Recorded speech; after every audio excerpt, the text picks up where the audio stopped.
Good evening, I'm Steve Hensley. A new Central Kentucky schools chief has a different perspective on school safety. Greg Ross will be the new superintendent when Danville kids head back to school this fall. Ross is from Paducah, a community that experienced a school shooting back in 1997. But as WYMT's Phil Pendleton explains, Ross has training and experience in much more than just education. Paducah experienced its own school shooting tragedy in 1997. Greg Ross was teaching at a nearby school then. He's from the Paducah area and even coached Nicole Hadley's siblings. Hadley was one of the 3 students killed in those shootings. Now he's about to start a new role as superintendent with school safety on the minds of many. I also think that I'm walking into a community that loves their kids and is passionate about creating a safe environment. A group of community leaders and first responders have started school safety meetings, hoping to prevent or at least prepare for the unthinkable if it were to happen there. You know, you prepare for the worst, but it still isn't the actual event. You know, it's still a drill. No matter how you see it, it's a drill. Ross has both education and law enforcement in his background. In fact, he was at the same police academy attended by Boyle County Sheriff Derek Robbins. Ross has gone from teaching to police work and back to education. Yeah, education's always been the goal. That's where I always wanted to be. School shootings have had both educators and police working together more frequently, and he has lots of experience in both fields. You know, and my doctoral research is also in positive behavior interventions and support. So I think for me that the area of de-escalation and being able to, you know, work through things in a positive way is so important. Ross says it's also important to know how quickly things can go wrong and how to react to that. In Boyle County, Phil Pendleton, WYMT Mountain News. Ross says his time as a patrol officer in Paducah really taught him some valuable lessons he's using as an educator. Kentucky Secretary of State Michael Adams says he will support legislation next year to only allow recount requests from candidates coming within 1 percentage point of the winner. At least 6 losing Republican candidates in the May primary filed petitions requesting an official vote recount. Those requests included 2 where the candidate lost by more than 35 percentage points and more than 2,000 votes. Adams described several of the recount requests as frivolous. Record high gas prices are turning into major speed bumps for Americans who plan to travel this summer. AAA reports today's national average for a gallon of gas is $4.76. Kentucky's average is just below that at $4.60. Some experts warn that price may be the low point for the summer. U.S. and OPEC are increasing oil production, but it's still below pre-pandemic levels. Capacity at U.S. refineries that turn crude oil into gasoline also remains below 2019 output. More than 750 Tesla owners have complained to U.S. safety regulators that cars operating on the company's partially automated driving systems have suddenly stopped on roadways for no apparent reason. The National Highway Traffic Safety Administration revealed the number in an information request letter to Tesla that was posted Friday on the agency's website. The 14-page letter dated May 4th asked the automaker for all consumer and field reports about false braking and reports of crashes, injuries, and deaths. The country's first ever remote control command center for self-driving cars is now headquartered in Boca Raton, Florida. Employees at Boca's Brick campus will sit behind their desks monitoring the system as self-driving cars across the country guide passengers to their destinations. If a vehicle runs into trouble, employees will be able to jump on a wheel at their desk and literally drive the vehicle around an obstacle and then re-engage the autonomy when it is safe. The self-driving cars are expected to roll out on Boca's Brick campus before the end of the year.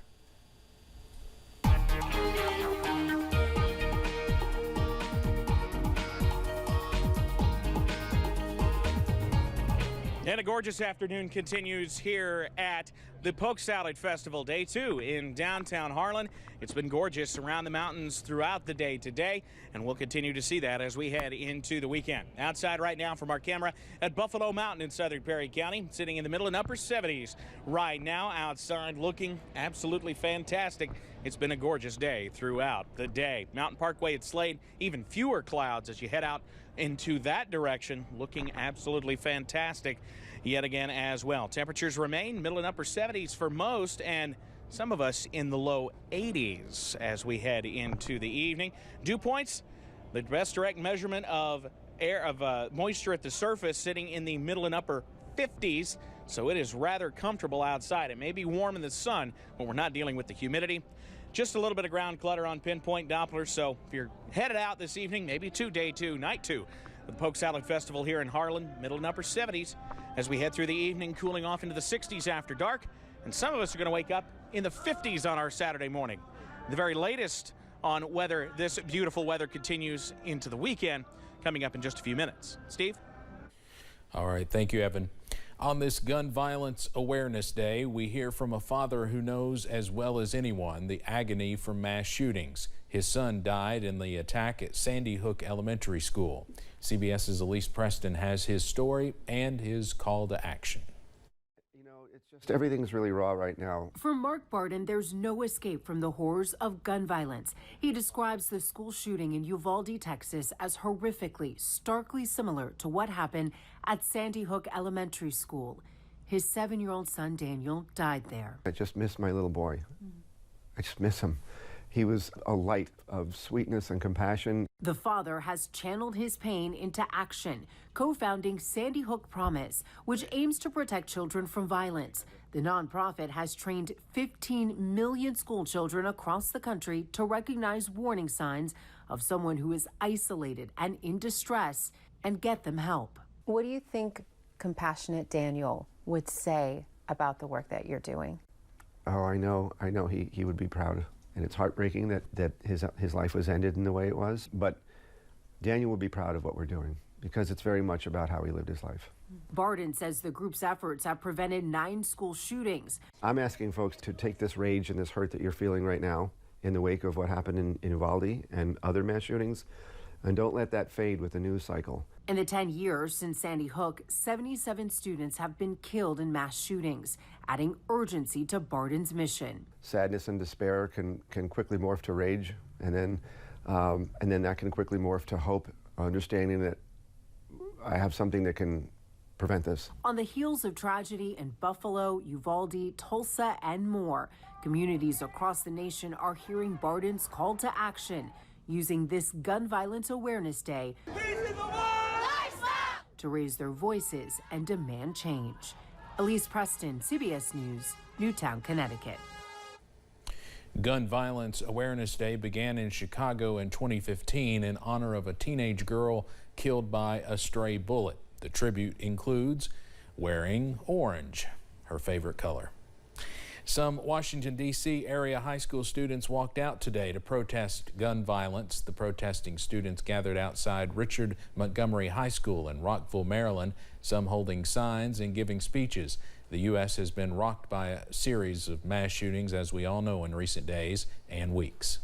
You know, when we do these walkouts, we're trying to scream because we have so much, power in our hearts and so much passion, but it almost feels like we're screaming at nothing because the people who run this country don't seem to care about us. And that's really how I feel that I want to change. I want to go up and I want to personally go into government and make that change.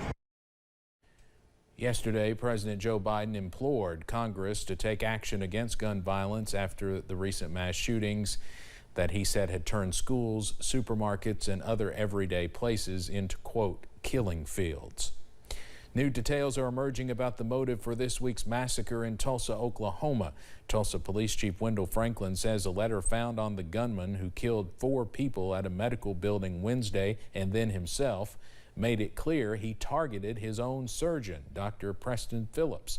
The gunman killed Phillips, Dr. Stephanie Huson, receptionist Amanda Glenn, and clinic visitor William Love, who police say held a door shut so others could get out.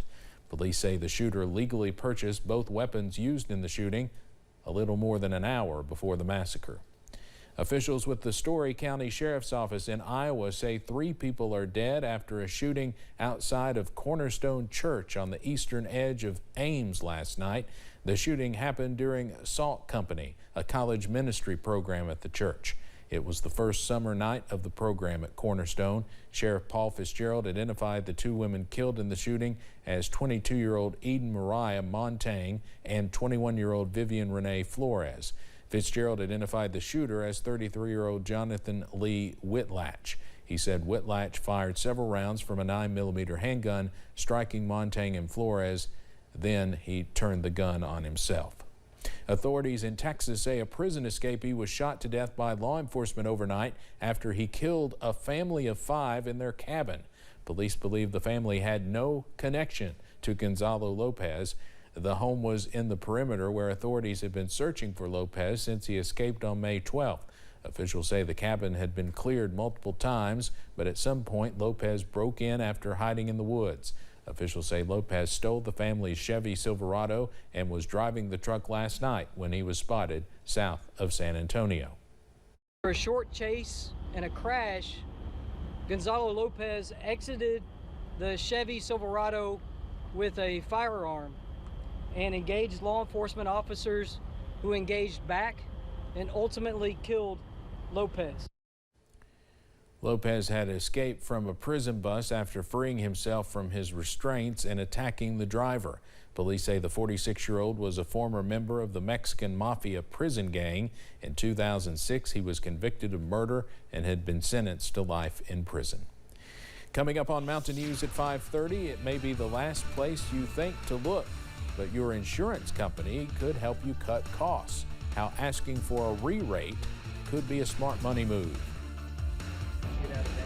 And it's been A-plus weather here at the Poke Salad Festival in Harlan. Will we continue making the grade into the weekend? I've got the very latest next.